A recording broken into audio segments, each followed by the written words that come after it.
خۆم بەپێ خۆشحاڵە زانم کە شەوێکت کە لە شەوەکانی ژیانم لە خزمەت جەنابتاندا بنیشمەوە و وەکو جاران بەیەکەوە باسی گەورەی و عەظەمەتی خوای گەورە بکەین و باسی فەزڵ و خۆشەویستی پێغەمبەر صلی الله عليه وسلم و ئەهمیەتی ئەو ئیسلامە و چۆنیەتی ڕێگاکانی سەرکەوتنی ئەو دینە جوانە بەبیر هەمولایەک بینمەوە. یەکەم جار نەسیحەت لە خۆم بکەم، دوایش وەکو دڵسۆزیەک وەکو بەبیرهێنانەوە لە بۆ ئەو مامۆستا و برا و خۆشەویستانە لە بابی وەذەکر فەئین الذیکرا تەنفع المؤمنین. عنوانی دانیشتنەکەمان دەرفەتەکانی ژیان بوو، چۆنیەتی قۆستنەوە و ئیستیفادەکردن لە دەرفەتەکانی ژیان. ژیان خۆی لە خۆیدا دەرفەتێکی زۆر گەورەیە. پرسیار بکەین لە مردوویەک بڵێن ژیان چییە؟ ئەوجە پێ دەڵێ ژیان چەندە مهمە. یەک لە پیاو ساڵحان پیاوێکی لە خەوێ دیت کە زۆری خۆش دەویست، فەرمووی چۆنە مردن؟ فەرمووی نحن نعلم ولا نعمل وأنتم تعملون ولا تعلمون. ئێمە دەزانین عملکردن، نوێشکردن، عیبادەتکردن، تاعەتی خوای گەورە چەندە گەورەیە، بەڵام هیچمان لەدەست نایە. إنا لله وإنا إليه راجعون. إذا مات ابن آدم انقطع عمله إلا مگر کەسێک لە جێیەکی خێرێکمان لەبەوە بکە، دوعایەکمان لەبەوە بکە، مزگەوتێکمان دروست کردبی، سەدەقەی جاریە، عیلمەک لە دوامان، ئەولادی صالح دوعای بکە، گەنە هەمووشت إنا لله وإنا إليه راجعون. من لە ئێوەی بەڕێزە پرسم، چێ لەنگۆ دەزانی قەبری بابی باپیری لە چێە؟ کەس. چێ دەزانی قەبری باپیری باپیر لە چێ؟ کەس. ئەوەی ڕۆیشت ماتت قیامەت و هەمومان دەڕۆین دنیای بەجی دێرین، کەس نازانی لە کوێین. والله برانی خۆشەویستم لەو ماوەی ئەوە 8 ڕۆژە نەخۆشەکن هەیە لە خەستەخانەی خوای گەورە شیفای نەخۆشی هەمولایەکی بدا. پرسیارم لە منداڵەکانی خۆم کرد، گوتم ئەو نەخۆشانە چیان لەگەردا؟ مەسەلەن ئەوانەی داپیریان داخل بۆ، داپیریان نەخۆشە، نەوەی خۆی یعنی کچی کوڕی دکتۆرەیە خەریجی کولیە طبە، 6 ساری کولیە طبی خوێندی، قەسەم بەخوای سەردانی داپیری خۆی نەکردێ لە خەستەخانەی، هەر تەلەفۆنێکی نەکردێ چۆنە. باشە ئەدی ئەوە بمری کولێ دەپێچیتەوە، نەک یەک، نەک دوو، نەک سێ، نەک چار، چەندەها نەخۆشی پیر و پەکەوتەی کە لەوێن کە لە ئینعاش و لاوانە لێم پرسیون. ئەدی منداڵەکانتان یەکێک دەڵێ وڵی پشتم دێشێم ناتوانم سەردان داکم بکەم لەگەری داخل، دیک دەرێ وڵی ئەمن ناتوانم ماڵی بەجێ بێرم، یەک دەرێ وڵی ئەم منداڵەکانم ناتوانم لە خەستەخانەی بەجێ بێرم. ئەی بابە چی سەردانی ئەو نەخۆشانە بکە؟ ئازیزانم، لە فەقیرێک بپرسە دەوڵەمەندی کووە، فەقیری چۆنە؟ لێ دەوڵەمەندی فرسەتێکی خوای گەورەیە گەر هەتبی، ژیان خۆی فرسەتێکە پێش ئەوەی بمری. و هەروەها لە نەخۆشێک بپرسا بڵێ سەحەت کووە، خۆشی کووە، کاتێک قەلبت ساغ بوو چۆن بووی؟ ئەمن بەبیرم دێ وەختی خۆی ساڵی 93 و 4 ئەوانە تووشی نەخۆشی مەلاریا هاتین کە ئەوە خۆمان دەجوولاندەوەمان دەزانی ئەو دنیا هەموو لەسەر سەری مێ دنیای وەردەجێڕین، بەس سەری خۆمان وەردەجێڕا لەسەر بالیفی ئەومان دەزانی ئەو دنیای هەمووی وەردەجێڕین. بۆچی؟ لەبەر پێشکەیەکی گچکۆکەدا خۆ تووشی نەخۆشیی کردبووین لە ناو خوینمان شتێک دروست بوو. یعنی ئینسان چییە ئازیزانم؟ لۆیە لە کەسێک بپرسە کە لە ناو خەوف و نەخۆشیدا کە لە ترسدا کە دوژمندارە، پێ لێی بپرسە ئەمینی چەند خۆشە ئینسان بە ئیسراحەت لە ماڵی خۆت بخەوی، لە ئەسیرێک بپرسە، لە سزنێک بپرسە، لە زیندانێک بپرسە ژیان چییە، دەرەوە چییە، حوڕیەت چییە، خۆشی چییە؟ ئەوانە فرسەتن لە ژیان، کە تو ژیان کە لە ژیان ماوی، کە ساغ بی، کە دەوڵەمەند بی، کە لە خۆت ئەمین بی، کە ئەسیر نەبی، کە لە دەرەوە بی. لە پیرێک بپرسێ گەنجی چۆنە، کە هێشتا گەنجی، لە مەشغولێک بپرسە، لە تەڵەبەیەکی دکتۆرا بپرسە، 2 ڕۆژی مالە بۆ مناقەشەی دکتۆرا هەموو شتەکانی خۆی چانە کردیە. ئەو دەزانی وەقت یعنی چییە. لە کەسێک پرسە کاتی نییە سەردانی خۆشەویستترین کەسی خۆی بکە. ئیدەن ئازیزان و خۆشەویستانم، ئەمانە فرسەت بوون. ئەوە بە کورتی بەس بەبیرتان دیمە فرسەت چییە؟ پێغەمبەر صلی الله عليه وسلم کە فەرمووی من مات انقطع عمله إذا مات ابن آدم انقطع عمله. یعنی ژیان دەرفەتێکی زۆر گەورەیە خۆی لە خۆیدا، بەڵام لۆچێ لۆ شوانێکی لەسەری چیایی کە نەدەزانی ذیکری خوای گەورە بکە، نەدەزانی ژیان چێ، نەدەزانی هیچ خوێندەوارێکی نە لۆ ئەو کەسەی بۆ ئەویش دەرفەتێکە، بەڵام بۆ کەسێکی خوێندەوار و خواناس ئەو دنیا شتێکی زۆر گەورەیە. ئەمن کاک حاجی لێرە مندوو بە دەزانی کاتێک سبەینێ زوو هەڵدەست و سەعات 6 سبەینێستی 200 فەردەی برنج و شەکر و شتی تەوزیع بکە کە دێتەوە نیوەڕۆی کوڕەکەی هێشتا لە خێوێ هەڵنەستایە، هەر لە پرخێ خێوێدا خۆی وەردەجێڕی و کە چاوی دەکات و سەعاتێکی پاش نیوەڕان نوێژی نیوەڕانش نەکردە سبەینە شەر هیچ، ئەویش ئەو هەموو ماندیبوونەی کردیا. لەوی بپرسە چەندت ئیش کردە، لەویش بپرسە چی کردی، هیچ. کەواتە ئینسانی مسلمان نابێ خەوتوو بێ، ئینسانی مسلمان دەبێ ئەو ژیانی بە فرسەت بزانێ. تەماشای ئەو کەسێ بکە کە لە خۆی باڵاترە، زۆرتری کردیە، شتی چاکتری کردیە، بە خەوتن و بە نووستن و بە دانیشتن و بە فکرکردنەوە و بە ترسان و بە لەرزین و بەو شتانە ژیان فرصتێکی یعنی ئیسیفادە لەو دەرفەتەی گەورەی ژیان نەکردووە. بۆیە پێغەمبەر فەرمی صلی الله علیه و سلم نعم المال الصالح في اليد الصالح. لە بۆ دەوڵەمەندان پارە چیەگە ئیسیفادەی لێ نەکەن؟ باشترین پارە ئەوەیە لە دەستێکی صالح بێ بزانی لە چی سەرف دەکا، لە شوێنێکی سەرفکە هەر دینارێکی جێگەی هەزاران دیناری گربی وەک پێغەمبەری ئەکرەمە فەرمی صلی الله علیه و سلم دینارێک بە پێش 100,000 دیناری کەت. فەرمیان چۆن یا رسول الله؟ فەرمووی کابرایەک 2-3 دیناری هەیە دینارێکی دەکاتە خێر، یەکش بە هەزارانی هەیە 100,000 دەکاتە خێر. ئەو 100,000 هیچ منەتی پێ نەجێ هیچ ناگری، بەڵام ئەوە 1-2 دیناری هەیە ئەوە دەزانی چۆنی کردوتە خۆر، دەیزانی دەشداتە چێ. سبحان الله ئینسان کە فەقیر بوو هەموو خەڵکی دەناسی، بەس کەس ئەوی ناناسی. کە دەوڵەمەند بووی خەڵک هەموو دەوڵەمەند دەناسی، بەس دەوڵەمەند خەڵکی ناناسی. لێ فەقیر دەزانی ئەو دیناری دەداتە چێ. پێغەمبەر صلی الله عليه وسلم زۆر بە یەقەزەیەوە، زۆر بە وریاییەوە، زۆر بە ئاگاداریەوە ئیسیفادەی لە فرسەتەکان کردووە. هەموو ئاەتەکانی قورئانی پیرۆز کاتێک باسی وەسارعوا وەسابقوا بن هەمووی لۆ هەندەیە ئینسان فرسەت عەجەلەی بکات چونکە فرسەت لە دەستەچی. وسابقوا فاستبقوا الخيرات وسارعوا الى مغفرة من ربكم، يعني مغفرتي خواي اگر مسارعي نكي اگر يعني تسرع نكي عجلي نكي لدستروا او يعني او شو نفسي من زور بينا خوش بميره له لي الراس سواري ساري بطق طق شق شق او سيبتي صوران هندق سيلو انا كان دزم همش تجزان انغو بلام او خربونو خوي لخوي دا لمالك خواي جورا لمالك رب العالمين ككاتك ابو خطبيتي ذاكراوا دەزانم ئەو هەندە دانیشتنەوە کە یەکتری دەبینەوە سەلامێک دەکەین و تەوقەیەک دەکەین و جەمعێکی مسلمانین لێرە کۆ دەبینەوە ئەو خۆی لە خۆی داشتێکی زۆر گەورەیە نەک باشترە لەوەی کە هیچ نەکردی، باشترە لە 1000 شتیت کەکەوە بە فەردی بچێ سەردانی کاک فلان و سەردانی کاک فیساری بکەی. کەواتە پێغەمبەر صلی الله عليه وسلم بە فرسەتی زانی بە ئیبن عەباسی فەرمووی یا غولام احفظ الله يحفظك، احفظ الله تجده تجاهك، إذا سألت فاسأل الله وإذا استعنت فاستعن بالله. بفرصة زاني با عمر كري أبي سلمة فرموا يا غلام سم الله بسم الله بك وكل بيمينك وكل مما يليك. أبو بكر رضي الله عنه بفرصة زاني بيغمبر صلى الله عليه وسلم وفاتي كردو يكسر جمع كوبكات أو جهادي أو زي شيء بيغمبر داينا صلى الله عليه وسلم يكسر بري بك. عمر هروا رضي الله عنه، عثمان بفرصة زاني قرآني كوبكاتو، عثمان بفرصة زاني بيري معونة بكري كهتا استشلق دابي فندق كانوا زور لهوتيل كان لمدينة منورة بناو إمام عثمان وبارك دست حسابي إمام عثمان 1400 سال نماوا استش دست حسابي وشتيد كيف يذكروا خيراتي أو بياو بردوام چونك خالصا ومخلصا لوجه الله كدو بفرصة زاني أجر نيكر با لدستي دروش لو أزان خوشويستان ما هر يك لقدر خمان دتوانين لهر شوينيش مغفرة وخوشويستي خواي جوري ليبو بعزل بسينوي شيء كان بوتي بيغمبر فرمي صلى الله عليه وسلم ما من أيام العمل الصالح خير وأحب وأفضل وأحب إلى الله. بو فرمي أحب إلى الله كيف كري لك ديتو بوتي أو دروجي كسي روجوش تاشم رويش بينشم رويش جمعة رويش أو يبروجين بوي قرآن زور نخوين ديا وينشكاني بزماعة نكدي سنة كان نكدي أو صدقة شيء نكدي ويدعي له خزينة كدي ونجي زنازة خايبة شيء لبو خزينة كدي وهيتي نكدي يعني قسم بالله أو ندي زرر كدي بهيش شيء أو دنيا تعيذنا بتو لو لبري رويشت يعني عجلة كان براني خوش يستو بالرزم بوتي بيغمر فرمي صلى الله عليه وسلم وأحب إلى الله أفضل يعني أعمال أحب لكن خواي جور خوش يسترين تشبيه نبي ولله المثل الأعلى كابراك دوكس لكن إيش دكان يكك بروجانة إيش دكا ما مستا مروان بياوي دنير دري أو كسر روجي ما مستا دري لكلم دري أو كسر دنير مكناتو كاكا إيشي بيب كاميش دري ما مستا مروان لبرخاتي جنابت روجي 3000 دمي أو كابراي چەندە ئیوی 3000 ئێوار دەستۆ یەکەچی کەش تەلەفۆنم لۆ دەکەم مامۆستا دەڵێ مامۆستا باوەش هەر لەگەڵ دابی دەرێن باش ئەو هەر لە خۆشەویستی لەگەرم دابی ئەمن دەوڵەمەندم ئەمن سەخیش بم ئەمن هەموو شتێکم لەبەردەستی بی چ دەکەم ئەوەی کە خۆشم دەوێت 30,000 نادەبێت ئیت کە 30,000ەوە دیارە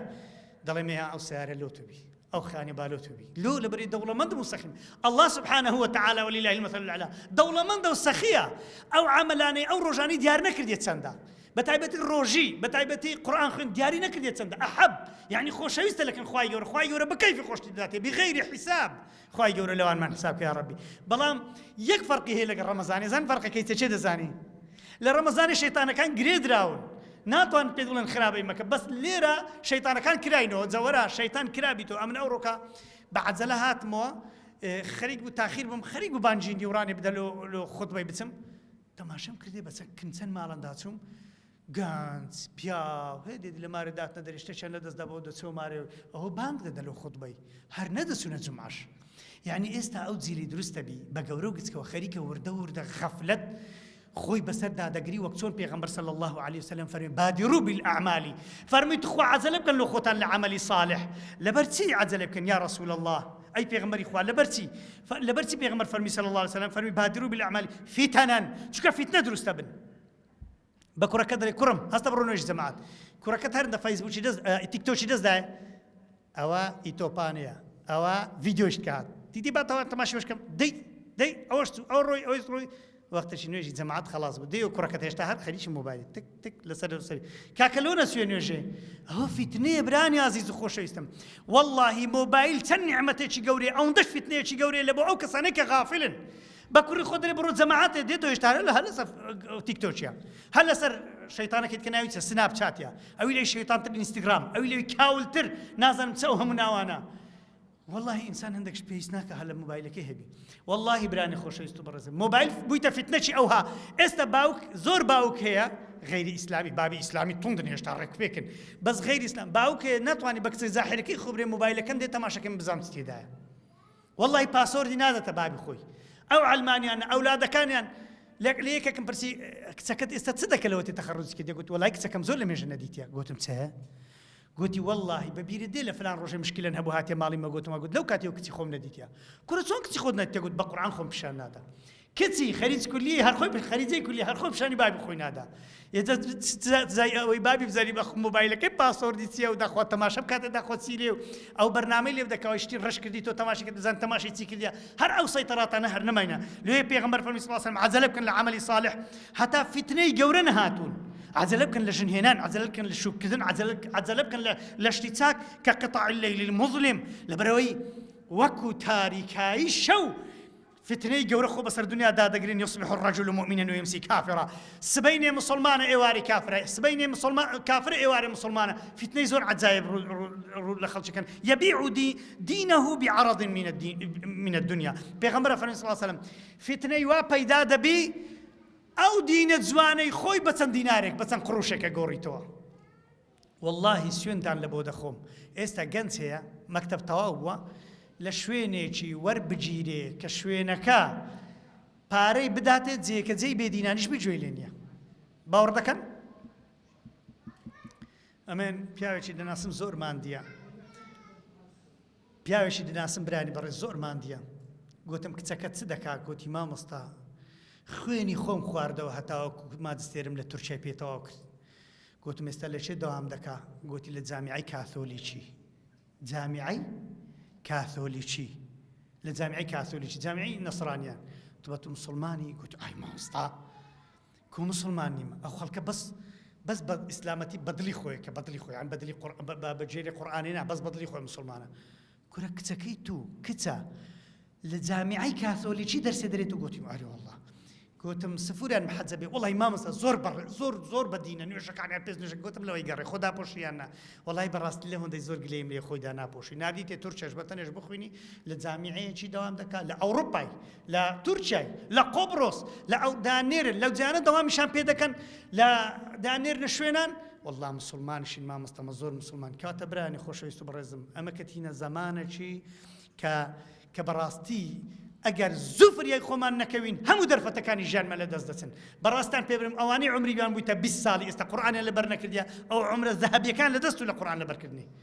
اواني 8 بو 50 سال حتى استاكا نبونا تصاحب زور شت للجان وشتشوا نكدي بيبسنو بيش خواي جورا او دبي محاوله كن زوشتي بكين اگرنا همش مال لدسروش كواتب راني خوش يستبرزم تماشي قرانش كان يلا لقرانش والسابقون السابقون اولئك المقربون بوشيا سابقون خواي جورا باسي اوانك كوان مسابقه كان لخيرات لاشتتاك بتماشي قران كن ما مستان هم تنشار زي قران يكم لا بري قران سوره الفاتحه يكم درفت لسورة فاتحة كإنسان هول ده هم رجع خواي جورا بقسمتي بك اهدنا الصراط المستقيم صراطي مستقيم جورا ترين وتاك ترين وباش ترين درفت لو جاني كخوا بداتي يا ربي خوا لصر صراطي مستقيم بما جاني بما مريني كهدايته كإسلام دوامين لقرآن بيروس تماشك إيمان باشترين نعمة التوحيد باشترين نعمة إليكم لا فريق ألف لام من ذلك الكتاب لا ريب فيه هدى للمتقين الذين يؤمنون بالغيب ويقيمون الصلاة ومما رزقناهم ينفقون الذين يؤمنون بما أنزل إليكم وما أنزل من قبلك وبالآخرة هم يوقنون أولئك على هدى من ربهم وأولئك هم المفلحون. أو أنا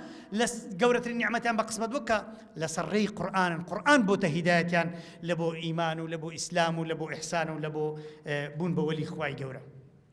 مامستان بران خوشويستان لا آيتي 213 سورة البقرة خواهي يقول فرمي يسألونك ماذا ينفقون يسألونك ماذا ينفقون لدى برسني محمد صلى الله عليه وسلم تبكين خير لتون خير وخيرات أمكين خواهي يقول رامبي بشان دا باشترين كس كدرفة اللجاني خود خيري لقربكيت شيء قل ما أنفقتم من خير فللوالدين يا كم كس دايكو بابت أو باري دايكيت خير بيزقل الزكاتي بيش همو كسك دايكو بابت لهم كس باشترا برو تسليمي باوك دبك باوك ديكات خير تسليمي دايكت كباوك كات خير أو زفر والأقربين دعاء أواني نيزيكا كان علماء أفر من هديي نيزيكا كان لا لصدقي دورة كان خير ترى أو زفر والمساكين واليتامى هنجي والمساكين أو زهيتي مكان بيشي يتيمو بيشي فقيران خواهي يورفرم دايكو باب أو زفر خزمة كانتان بوزي كاكا أو منهج حياتي إنساني مسلمان چونکە هەبوونی دایک و باب لە ژیان فرسەتە هەبوونی خزم فرسەتە هەبوونی یەتیمێک لە ژیان کە چاکەی لەگەر بکەی فرسەتە ئەو شتەی کە لێرە دانرا ئێستاکە لە بۆ خەزەی ڕێکخراوی قوتابیان دایان ناخوالیان ڕازی بی ئەمە فرسەتێک ئەوڕۆ چت لە دەست دێ بیکە لە بۆی سبەینەش تەلەفۆنیان بۆ بکە دووس بەش ئەو لە بۆ خەزەی لە بۆ تێرکردنی زیی منداڵەکانی غەریب و هەژارە کە 50,000 مسلمان 50,000 منداڵ شەهید بووە ئەوەی دیکەش هەمووی لەبن ترس و لەبن برس و لەبن تۆپ و تایارەی دژمنانی ئەو ئیسلامە و خوا و پێغەمبەری خوا صلی الله عليه وسلم. يلا سورة آل عمران تدرفت اشتدا هزاران درفت تدا يكلوانا دعاء پیغمبر عيسى تدا عليه الصلاة والسلام كحضرت عيسى ديتي بفرصة زان ديتي إبراهيم عليه الصلاة والسلام دعاء كذا قلت خوايا أقر إن تعذبهم فإنهم عبادك خوايا عذاب يندي وعبديتونا وإن تغفر لهم فإنك أنت العزيز الحكيم أقر ليش أنا خوش بخوايا تبي منتي حكيمش يا إلهي يكسر بفرصة زاني دعاء كذا بأمتي خوي پیغمبر عيسى عليه الصلاة والسلام. سورة النساء درفتش دا فرمي لا يستوي القاعدون أو كسان لما ردان شنواني مجاهدون في سبيل الله وكو يكنين أبدا باسي درفتي جهادك أوي أوروبي دكري بمالي خوي لبو غزي ببخشي زور قورتر لو كسي كوا بس بنفسي خوش دسي بلان باريش تاك بدا أجا باريش تاك نبو باريش كمش بي لهمو قرآن جهاد بمال خواي قورة بدرفتش قوري باس كرديا لجهاد بنفس بقوة ترى بلان براسي تام بيقولين بمال ناكري نايكن خلق إنسان رزيل به وأحضرت الأنفس الشحة براستين نفسي إنسان الشحيحة بخيلة رزيلة ناري خير وخيرات أمكي ناري تاكي بكي أو كسي بس نفسي خوي دا ظالبو آياتي قرآني تطبيق كردو بمالي خوي جهادي كرد أو لو خود كردي ومن جاهد فإنما يجاهد لنفسه أجنا دنيا دقا ما مسشكري أو وقتانا برنامج راستخون هبولا التلفزيون كومالي قوتي ما مستا آفرتك زيراني مياه زور فقيرن زور هجارن زور مسلمانه زور بتقوى قوتي ما مستا باوردكي شويديكا هتسبني امن هر دستامو دغريام هر دستام لو غزي قوتي اللي خويم دي رب العالمين درجاي بهشتي كربو لبو شهيدان غزي قورو قتكا بحساب عذاب درويش نبو باشتا قوتي مش لقروان خوم شكل كر قوتي لدرجاي قوتي الراوستا اتو هشتا مايتت تلوانني عزيزان ما بين اوانا كلا غزينا لحاله شي ناخوش دانا يا كم لا بري سورة إسراء بكنوا دزانين أو شر دزان أو شرتيا شيء دي قد دايت يا كم لا بري سورة إسراء خواي جورا فرمي زولكا دو زارن فتنة درستكن لسر عردي زارك روي أفرمي أجر زاري دوم هاد خواي جورا لسورة إسراء أفرمي وان لي دكم ليسوء وجوهكم وان لێ دەکەم دەموچاویان ڕەش ببی لە پێش چاوی دۆستەکانی خۆشیان لە پێش چاوی کافرەکانیش ئەو ڕوان لێ هاتیاننا ئەو قەتڵ و قیتالەی کە دەیکەن ئاەتی قورئانە تەطبیق بی خوای گەورە ئەفەرمێ دەموچاویان ڕەشەکەم ئێستاوە بەریتانیا ئەوە فەڕەنسا ئەوە کەنەدا ئەوانە کافریشن ئەوانە دەڵێن ئیسرائیل ڕوڕەش بووە کۆمەڵکوژی کردیە يعني لپیش تاوی دۆستەکانی خوان دەموچاویان ڕەش بووە کە دەموچاویان ڕەش بووە خوای گەورە فەرمێ وليدخلوا المسجد كما دخلوه أول مرة. علماء فرمون يكسلدوا هنجا فرمين لباش أو دمو تصور رجبوني ككسنا ما دفاعيا لبكا إيو داخلي بس مسجد أقصى أبن وقتون يكمين زار إيو داخل بون چون داخل بون چه دزانی چون داخل بشر ران ببشر داخل خواهی گورا فرمي ببشر زارش که با اشارات و آیات قرآن ببشر زارش که داخلی بیت المسجد الأقصى بنو يعني أضحية قرباني سننا ومسجد أقصى وقدس تنها أون دي أوي دي بين بإذن خواه رب العالمين ودبي أوكاتش زا الله أكبر بكين بإذن خواه جورا لبروي أتينا أو مزقوتون اشتداكن بإذن رب العالمين ما مستان بران خوشوستان سورة مائدة تيدا باسي خواردنیشتی پاکەکان دەرفەتە لە ژیان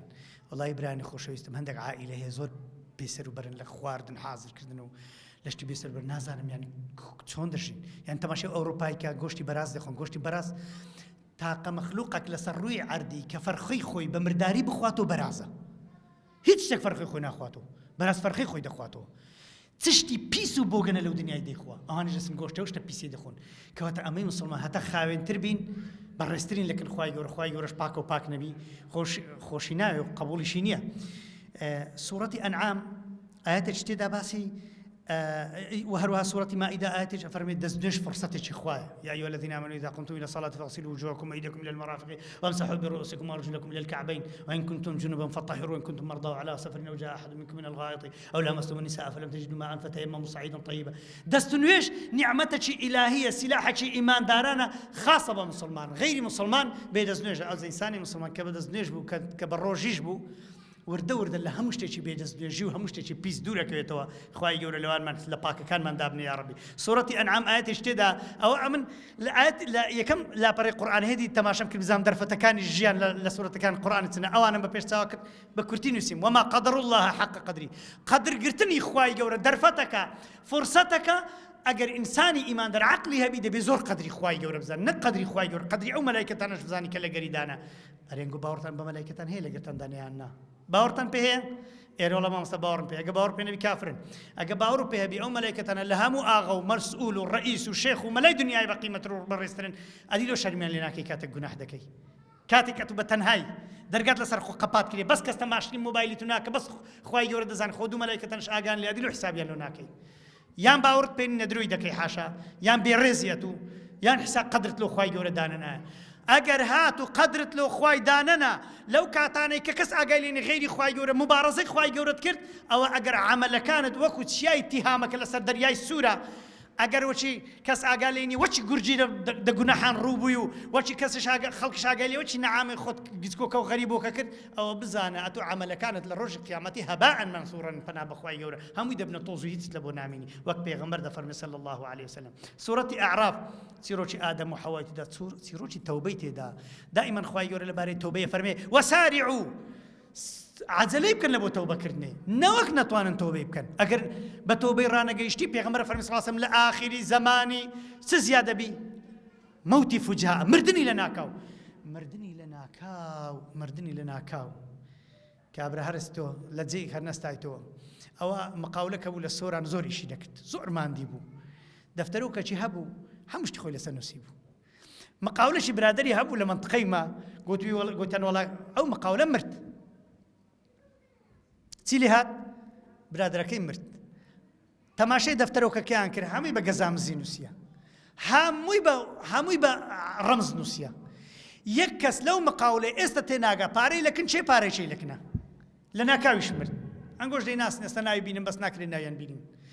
ئەوجا لە هەمووش عەجایبتر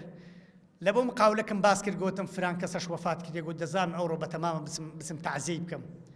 ئەو مقاولەش چۆ تازیە مقاولەکەی دی ئەویش لە سەو زادەی سیارە لیدا سبحان الله ئەویش لە تازیە برادری خۆی مرد هەردووچیان بە ناکاوی بە لە ناکاوی مردن جا مقاول چەندەن حسابی خەڵکی لەسەرە بەستە زمانە لە هەمووی نەخۆشتر پارەی عەمەلەی قەردان عەمەلە لەو دنیای لە عەمەلەی گوناحتر هەیە پێغەمبەر دەفەرمێ صلی الله علیه و سلم لە ڕۆژی قیامەتێ لە ڕۆژی قیامەتی خوا بعد عەظەمەت و گەورەی خۆی جەلە جەلالوو دەبێتە خەسمی ئەو عەمەلەی کە ئیشی کردیە پارەیان نەدایتی خەسم مەزانی یعنی چییە تشبيه بچۆن محامیەک دیفاعی لێ بکە خوای گەورە بەخۆی بە عەزەمەتی خۆ دیفاع لەو کەسەی دەکا کە عەمەلێ و پاریان نەدایتێ ئێوارە چیتە ئیشە ئێوارە پاریان نەدایتێ جاوەرە قڕ بەسەر مەقاول دەفتەرەوەکەت هەبی هەمووی بە گەزامزی بنووسی کەس نەزانی داخۆست نووسیا لە ناکاوش بمری پەنا بەخوای گەورە یا ڕەبی خوای پەنامان دەی لە مردنی لە ناکاو سوورەتەکان یەکێکە زۆرن کاتو لێ ناگرم سوورەتی نەحل هەنجوین دەرفەتەکە لە ژیانی خۆتان بیخۆن و بیکەنە خێر و بەخێوی بکەن و ئیستیفادەی لێ بکەن و تەماشای بکەنێ و لێی ڕۆن ببنەوە کە چەند نیعمەتێکی خوای گەورەیە بەس ئەوەندەتان بەبیردینەوە لە بۆ دروستبوونی 1 کیلۆ هەنجوینی لە بۆ دروستبوونی 1 کیلۆ هەنجوینی ئەگەر ڕۆیشتنی مێشەکان کۆ بکەیەوە مێشک 100 کیلۆمەتر ڕۆیشت هێشتکە 100 کەشتکە 100 کەشت لە بۆ دروستبوونی 1 کیلۆی دەرێن ڕۆیشتنی مێشەکان لێک دێەوە 7 جارە بە دەروی زەوی داچوونی هەتا 1 کیلۆ هەنجوینیان دروست کردیان ئەفەندیش بەبێ بسم الله خوا بەبێ ئەوە نکتەکتە لەو بجێڕم و کاتێک تەڵەبەوەی لە قسمی داخلی برادەرێک گرانی بوو زۆر گرانی ساڵ نۆتەکان برادەرێک ئەوەندە هەنجینۆکە هی نابوو لە مارێ دای نابوو لەسەر سفرەی یەکێکش ئەوها پارەچی لەسەر دانە دەستی کرد گوتیەوە چ دەکەی گوتی وەڵا دەمێ بیخۆم یگوتی بابە خۆ ئەمە مانگا نەیکردووە تەپ ئەمە مێش کردوێتی تک دەبێت تک بیخۆی ئازیزانم هەنجوین نیعمەتێکی زۆر گەورەی خوای گەورەیە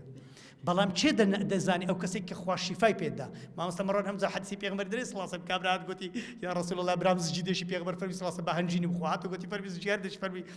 بە هەنجینی بخوا دیس هەنجینی خوارد پێغەمبەر فەرمی سڵ عەلەیهی بە هەنجینی بخوا فەرمی یا ڕەسوول الله زجیار دێشی فەرمی وەڵڵاهی خوای گەورە ڕاست کرد پێغەمبەر ڕاست کرد زجی برای تو دروی دەکە دوای خواردی خوای گەورە شیفای لەبۆ هات مامۆستایان برانی خۆشەویستم ڕاستە کەسێکی تادار تای لێبی لەوانەیە هەنجوین بە کەلچیوینێ چونکە هەنجوین حەرارەتی زۆرە ئەو تای زیاتر دەکا بەڵام ئەو کاتەی مامۆستایەک دکتۆرێک پێ دەڵێ هەنجوینی بدە فلان کەسیان ڕۆژانە لە ژیانی خۆتان هەنجوینی بخۆن لە ئەوەی دەرفەتی ژیانتان زیاتر هەبی لۆی زیاتر شتی بکەتان پێ بکرێت لە ژیان نەک هەر خواردنی بخۆی و هیچ چاکەیەکی پێ نەکەی چونکە ئینسان کە زۆری خوار زۆر دەنووی کە زۆر نووست حاشە زۆر پێویستی بە ممارەسەی جنس و زۆر پاڵدانەوە و گوناح و ئەوانە دەبێ لێیە کە ئیشەکت کە شتێکت خوارد دەبێ حەقەکەی بدێ حەقەکەی چییە دەبێ بچێ مزگەوتێ دەبێ جەماعەتەکان بکەی دەبێ سونەتەکان بکەی دەبێ قورئانی لەبەر بکەی دەبێ خێر و خێراتان بکەی دەبێ یارمەتی خەڵکی دێ دەبێ جودەکەی خۆت سەرف بکەی لە سوورەتی ئیسراء چەندەها شتی تێدا هەیە کە ئێستا ناگۆترێ بەس گەورەترین فرسەت ئینشاء الله فتحی بەیتی مەقدسە بە ئیذنی خوای گەورە لە سوورەتی کەهف چێ دەزانی گەورەترین دەرفەت لە سوورەتی کەهف چییە دەی باوزاری خەوتان نەهەیە لە سوورەتی کەهف چ دەبینن کە دەرفەتە لە ژیانی ئینسانی ئیماندار خوێندنی کەهف خۆی لە خۆی چییە نورە لەو جمعەی لە بۆ جمعەی داهێ بزانم چێ ئەو جمعەی خوێندیتی سوورەتی کەهف دەستی خۆی بڵند کە هەر لە خۆشی با بزانم ئەربابی مامۆستا مەڕوانی ئەوە ماشاءالله بە لەبەریەوە دەخوێنن خوای گەورە لێ قبوڵکە برام بەخوای ئەوەی قورئانی دەزانی سوورەتی کەهفی نەخوێندبی لەو هەفتەیە تا هەفتەی زۆر قەرزداری خوای گەورە ئەو یەک دووەم لە نور و بەرەکەتی خودای بێبەشە پێغەمبەر فەرمی صلی الله علیه وسلم نوری خوای گەورە دێتە ناو جسمی لەو هەفتەی هەتا هەفتەی دیکە ئیکاکە لەو خۆت لە نوری خوای بێبەش دەکەی دەزانی نوری خوای گەورە تێکەڵ نابی لەگە زینا و فاحشەی دەزانی نوری خوای گەورە ئەگە بشڕۆی لە بۆ گوناح و لە بۆ زەلام کوشتنە لە بۆ ئەنە نوری خوای گەورە لێ ناگەڕێت دەزانی نورێک لە دەورەی تو دەبیتن ناڵیشتی پیسلێت نێزیک بیت و چاوی چاو پیسی جنۆکە سەحر کورە سەحر ماڵی خەڵکی کاول کرد ماڵی خەڵکی وێران کرد ئەو ڕۆژنیان لە کابرای مارە کردیا 150 وەرەقەی سەرف کردی بەس لە خۆتۆ بۆ نزانم چ سبەینێ کچەکە دەری هەردوو چاوم دەرین ئەو کابرای ناکەم ئەوە سەحر ماری خەرا کرد کورە بەرام لۆ سوورەت کەهف ناخوێنی لۆ ئەزکاری سبیان و ئێوارە ناخوێنی لۆ خۆت بەخوای گەورە پەنا نادەی وەکو شێخی ابن القەیمە فەرمی ڕەحمەتی خوای لێ بێ سوورەتی طاها باسی ساحیرەکانەکە ساحیرەکانی لە دەوری فرعونی بوون بە فرسەتیان زانی دیفاع لە پێغەمبەر موسا و هارۆنی بکەن و ئیمان بین ئیمانشان هینا و شەهیدش بوون عولەما فەرموون شەهیدش بوون بەڵام ئەو شەهید بوونە فرسەت بوو لە بۆ ئەوان خوای رب العالمین شەهادەت بە قسمەت ئێمەش بکە یا رەبی سوورەتی ئەنبیا لە پاشەوی باسی پێغەمبەر ئەیوبە سەبرگرتنش فرسەتە لە بۆ کەسانێدا موسیبەتێکی دانا دەرەقەتی سەبرێ بێن إن الله لا ينزل الصبر على قدر المصيبة لقد مصيبتي خۆت سەبر بگری خوای گەورە تووشی امتحانێکمان نەکە کە لێی دەرنەچین یا رب العالمین سوورەتی مؤمنون باسی قەد ئەفلح المؤمنون دە صیفەتەکانەکە یەکەمین صیفەت ئەفەرمێ الذين هم في صلاتهم خاشعون ئەوانەی لە نوێژی خۆ خشوعەکەن خشوع معنی چیە بەدەست نوێژێکی جوان لە ماڵێ دەست نوێژ بشوی بچێ مزگەوتێ لە بەخاتری خوای گەورە بچی نوێژەکەی بە جوانی بخوێنی بە جەماعەت بکەی سونەتی پێش بکەی سونەتی دوای بکەی و هەروەها ئەو خشوعەوەت لێ دەکە ئەو نوێژە ببیتە ئەو نوێژەی تەنها عن الفحشاء والمنکر پێغەمبەر فەرمی صلی الله علیه وسلم ڕۆژ لە ئاخری زمانی لە 100 کەس یەک کەس خشوعیە یەک کەس ئەدی هەموو خەڵکە چی لێ هات لێرەنینە کاکە بڕۆ نوێژی سبەینێ بڕۆ مزگەوتێدا خۆ چەند کەس دێن نوێژ جەماعەت جا لەو ماوەی لە شاری وان بوو مامۆستا سبەینێ سعات 3:05 بانگی سبەینێدا 3:05 وەڵامیش پێش سعات 3 چوومە مزگەوتێکی گەورە لە شوێنێکی پێیان دەگوت ناوەکی خۆشی لێ بوو تۆکی منطقەکە نای تۆکی بوو هەمووش کورد بوون بانگی دا عندك صلاة ألف صلاة لدا يك ساعات لو مزقوتي دانشتم يك بشر بسم الله ينك لو مزقوتي نما لو نغيري ملا يك بشر ناتن ويش سبيني قلت ما مستاكي دوادي تم قلت ما مستا كسناي قلت يا أورو سبحان الله كهستم قلت يا أمن حفظ دقيقة خو ما بون قلت تازة خلاص يوانش بارجي إلكترونيا قبيش وقت 2 دقائق بيش نجي كان أو كي بينكي وشي أو إلكتروني ما أو كي بينكي تازة بانك نادا وبانكش بدسي استفادة شينيو قلت يك بشري خوينا يك ما مستعد زار أورتمانك دي أيش قلت يوش زار وش نهاي يعني براني خوش يستبرزم لو هيك هرساتر ليك محل جوري يك طاقة بشر نتنوج يك كسب ببيري حي على الصلاة وحي على الفلاح لين لو هي بيغمبر فرمي صلى الله عليه وسلم لا صدق سيك خشوعية لنوجه أذا حدز استا موسمي حدز ده أنا ودر رجل لكن خواي جور خوش يستن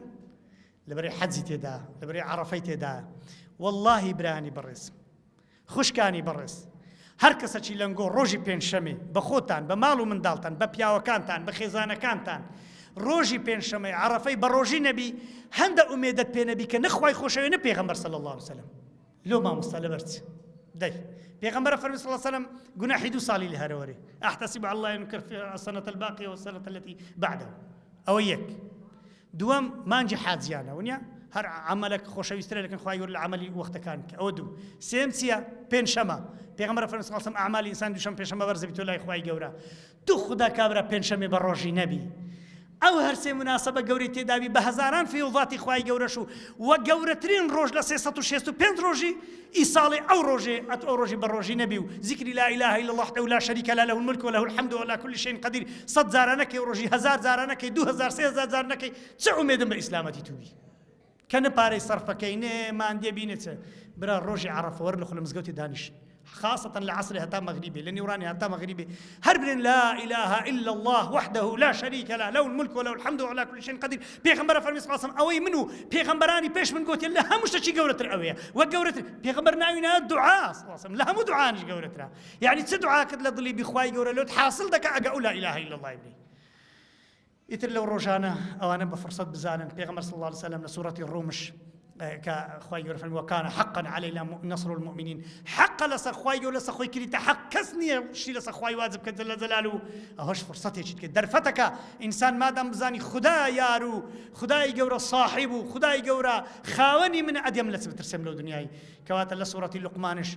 النصيحة كان لقمان لابو اولادي خومان بفرصه بزاني لسوره الرحمن شي كمين يعتبر من الرحمن وعلم القران هم يكي باسي نعمتك أنا كهم درفتي خواي جوري لسر أو زي لبو إيمان داران سورة ملك خويندني لبو عذاب قبر سورة ياسين لبو بنوي همو قريش في ركان الجيان تروش أنا زارك بخويني أو بياك لمزقوتي تدرس كده لهوليري قلت هر ملاك بيتا ملاي من لمزقوتي سبينو إيوارا ياسين شي لسر بابي من دبي لي ربخويني حقكي أو ما حقكي لسر ما مستوي مع الشدمي هم سبينو إيوارا ما مستوي مزقوتي ملا بيدبي ياسين لسر بخويني لو او ما اگه استفاده لو كابراش نبي لو خوي گورترين قازانز دك الجيان بزانا عندك كس فكري لتسكريتو لو او كسبيت كسشي ناجح كسشي مبارك لو مزقوتي خدمتي او مزقوتي بيبكري هر كسك لجيان خص بينه ايوارا سوره ياسين بخويني هم قريش فير كان الجياني لبود ابنه واجي شكش نبو بيتولو يزور قازانز تداهي وعسى ان تكرهوا شيئا ويجعل الله فيه خيرا كثيرا اخر شد سوره معوذتين قل أعوذ برب الفلق قل أعوذ برب الناس زنوكا تنرقيان لبيتو لما مسا مسلمي برسن زنوكا سحر بازا كان بيدينا كان أو ما مستاك زيران ما ويش عندك زرا إشي زنوشتوان خلق لكل خلشي لكاتو قوتي ثم مالشي أفرتك زني لدسمي دابو قوتي مش قرآن مثلا خندو قوتي زنكم استجواب جوابي دامو قوتي قوتم برودري لدسمي إنسانا يا مشر لقر كسناكم ونعت كجمو قوتي زنكا قوتي ما مستا بس أوروكا بروا وعد بسبيني ورا درو قلت اخر لبس قلت اخرت برو قلت والله سبيني بيم نكره بسم قلت لو دوس بي لو سبيني نتسم قلت وقتش ايواري كابرام هاد قلت ما مستالو خاطري خوي كره ورا وجنا هاربوا قلت مش تماشام كرت شوم لما علي دوري على داب كسنا لي نزي تسقوش عودي دز دابوي چاوی سۆر ببوو گوتی لە دوور ڕائەمیشتم ئایەت کورسیم خوێن گوتی نەخوێنی ئەو بەتەمای شتێکی بخوێنی گوتی ئەم ئایەت الکورسیم خوێندی ویستم معاویزەتنی بخوێنم گوتی نەخوێنی گوتی وەڵا ئەمنیش ڕاوەستام هەندێکم خوێن گوتم بەس لە پشتەوە بیگرن چەقۆکە لێ بستن گوتی چەقۆکان لێستان دانیشتن گوتی هێور بۆ بەمنی گۆ مامۆستادی قەول نەبوو دوونێ بێ گوتی میش گوتم وڵات دوونێکە مەجالم نەبوو جا گوتم ئێستا بڕۆ دەرێ باشە گوتی باشە دەچمە دەرێ گوتی کە هەستاوە دسمی هەموو دڵشی دڕابوو هەموو بێ سەر و بەر ببوو گوتی مامۆستاوە چییە ئەو خەڵکە لۆ لێرەیە ئەو پیاوم لۆ لێکەتی دەگو پیاوەکە لە هۆش خۆچ بوو لە ترسان دوای ئەوەی قەتعکەرەوە هەلو خۆشە جێڕمەوە گوتی پیاوەکە لە هۆش خۆچ بوو لە ترسان فەقیرەی گوتی مامۆستا ئەو چییە چ قەومە گوتمەوە پیاوەکەت بڕک تێکسووە ئەتش لەبەر تێکسوونی بڕک تێکسی و جلکوشتیوانت ئەوها بە بڕۆ خۆت بگۆڕ دەیگوت چاشی لۆ لێ ناین وە حیسابکە هیچ لە گۆڕێنە لەو مارەی سبحان الله جا ئەگەر ئەو ئینسانە سبەینە ئێوارە سوورەتی معەویزەتەینی خوێن با قل ئەعوذ برب الناس وقل ئەعوذ برب الفلق قل هو الله خوێن بە ئیخلاص چی دەیتوان لێ نێزیک بی ابن القیم دەفەرمێ خۆتان پشتی خۆتان بەخوای گەورە بەستن لەو خواش نەبی لە کەس مەترسێن ئەو سوورەتانەش بخوێنن هیچ شتێک لێتان نێزیک نابێتەوە یا ربی خوایە بۆ خاتری عەزەمەت و گەورەی خۆت بۆ خاتری ناوە جوانەکان بۆ خاتری سفاتە بەرزەکانت یا ربی خودایە وامان لێ بکەی هەرچی دەرفەتی لە ژیانی مە باشە و لەو دین و دنیای مە باشە خوایە بە قسمەتمان بکەی یا ربی خدای لەو کەسانە بین کە ئەهلی یەقەضەینە لە ئەهلی غەفلەت نەبین یا ربی خدا لە مردەکانمان خۆش بی شیفای نەخۆشی هەموو لایەکی بدەی یا ربی خوا شیفای دڵ و دەرونی هەموو لایەکی بدەی خوایە جان هیدایەتی هەموو لایەکمان بدەی خوایە عاقبەتمان خێرکەی ئاخر کەلیمەمان لەو دنیای لا إله إلا الله محمد رسول الله بی هەرچی غەم و هەموو ناخۆشی هەیە لە کۆڵمان کەیتەوە یا رب العالمین ئەوەی ڕابردوشمان لەو بە فەزڵ حیساب بکەی خوایە ئەولادەکانمان صالح بکەی خوایە ئەو جیلەی پێ دەڵێن جیلی ئاڵتوونی یا ربی خدایە بە معنای کەلیمە بیتە جیلی سەرخەری ئەو ئیسلامە لە زەمەنی وان ئەو ئیسلامە بگەڕێتەوە حاکمێک بۆ مسلمانە بنێری حکم بە قورئان بکە یا رب العالمین یا ربی خدایە بەبێ عەزابی بەهەشتمان بە قسمەت بکەی و ئەو ڕۆژانەش بکەیتە سەبەبی ئەوەی کەوا وەکو حاجیەکانمان حیساب بکەی و قوربانیمان بە قسمەت بکەی و لە شەوی جەژن ڕۆژی عەرەفە لە هەموو گوناهەکانمان خۆش بی و حەجی برا حاجەکانمان قبول بکەی وصلى الله على سيدنا محمد الحمد لله رب العالمين والسلام عليكم ورحمة الله وبركاته